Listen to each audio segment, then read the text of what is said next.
നമ്മളിത് ജാതിക്ക അച്ചാറിടാൻ വേണ്ടി പോവാണ് കേട്ടോ. കഴിഞ്ഞ ദിവസം ഉണ്ടല്ലോ ചേട്ടനൊരു കല്യാണത്തിന് പോയപ്പോഴത്തേക്കും വാങ്ങിച്ചുകൊണ്ട് വന്നതാണ് കേട്ടോ. കുറേ ഉണ്ടായിരുന്നേ.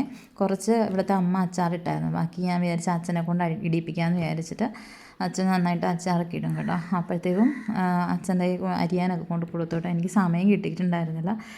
അപ്പം ദേ ഈ കുരു കിട്ടിയിട്ടുണ്ട്. ഇതുകൊണ്ട് എന്താ ചെയ്യും കേസ് ഒന്ന് കമൻറ്റ് ചെയ്യാം. അപ്പം ഞങ്ങളിതേ ഇത് ആവി ഇതാക്കാൻ വേണ്ടി വെച്ചു കേട്ടോ. ശകലം വെള്ളം ഒഴിച്ചിട്ടുണ്ട്. അപ്പോൾ ആവിയിൽ ഇതൊന്ന് വേവിക്കണേ. അങ്ങനെ ദേ ആവിയൊക്കെ കയറി ജാതിക്ക് ഇത്തിരി സോഫ്റ്റായി കേട്ടോ. പിന്നെ അച്ഛൻ അതിൽ നിന്നൊക്കെ ഇറക്കി വയ്ക്കുകയാണ്. ശരിക്കും ആവിയിൽ പുഴുങ്ങേണ്ട ആവശ്യമൊന്നുമില്ല, ഡയറക്റ്റായിട്ട് നമുക്ക് ചെയ്യാവുന്നേ ഉള്ളൂ. അപ്പോൾ ചൂടാറിയതിന് ശേഷം പിന്നെ നമ്മളിത് അരിയുവാണേ. അങ്ങനെ ദേ ഇത്രയും ഉണ്ടായിരുന്നു കേട്ടോ. ഇനിയും കൂടെ ഇത്രയും കൂടി ഉണ്ട് അരിയാനേ. അപ്പോൾ ഇത്രയും ഓൾമോസ്റ്റ് കഴിഞ്ഞു. ഞാനും കൂടെ ഹെൽപ്പ് ചെയ്തു കേട്ടോ.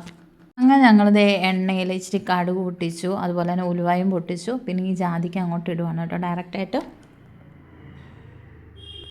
അങ്ങനെ ഈ കാന്താരി മുളക് ഞങ്ങളുടെ വീട്ടിൽ നിന്ന് പറിച്ചതാണ് കേട്ടോ. അപ്പം ആ കാന്താരിയും അതുപോലെ തന്നെ കറിവേപ്പിലയും കൂടെ ഒക്കെ ഇട്ട് ജസ്റ്റ് ഒന്ന് ഇളക്കണം. അത് ഈ ടൈമിൽ തന്നെ ഞങ്ങൾ ഉപ്പും കൂടെ ഇടുവാണ് കേട്ടോ. അങ്ങനെ ആവശ്യത്തിന് ഉപ്പൊക്കെ ഇട്ട് കേട്ടോ. അപ്പോൾ അച്ഛനാണെങ്കിൽ അച്ഛൻ ചെയ്യുന്ന രീതിയിൽ ഇവിടെ ചെയ്യാൻ പറ്റത്തുള്ളൂ കേട്ടോ. നമ്മളൊരഭിപ്രായം പറയാൻ പാടില്ല. അങ്ങനെയാണ് അച്ഛൻ്റെ ഒരു രീതി കേട്ടോ.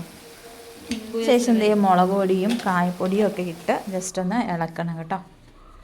അങ്ങനെ ഫൈനലി നമ്മുടെ അച്ചാർ റെഡി ആയിട്ടുണ്ട്. നമ്മൾ വെളുത്തുള്ളി ഇട്ടിട്ടില്ല കേട്ടോ. അച്ഛന് വെളുത്തുള്ളി ഒന്നും കഴിക്കത്തില്ല. നമുക്ക് വേണമെങ്കിൽ എണ്ണയിലൊന്ന് ഫ്രൈ ചെയ്തിട്ട് വെളുത്തുള്ളി ഇടാം. അതുപോലെ തന്നെ വിനീഗറും ഇടണം കേട്ടോ ഇതിനകത്ത്. അപ്പോൾ നമ്മുടെ അച്ചാർ ഓൾമോസ്റ്റ് റെഡി ആയി കഴിഞ്ഞു കേട്ടോ.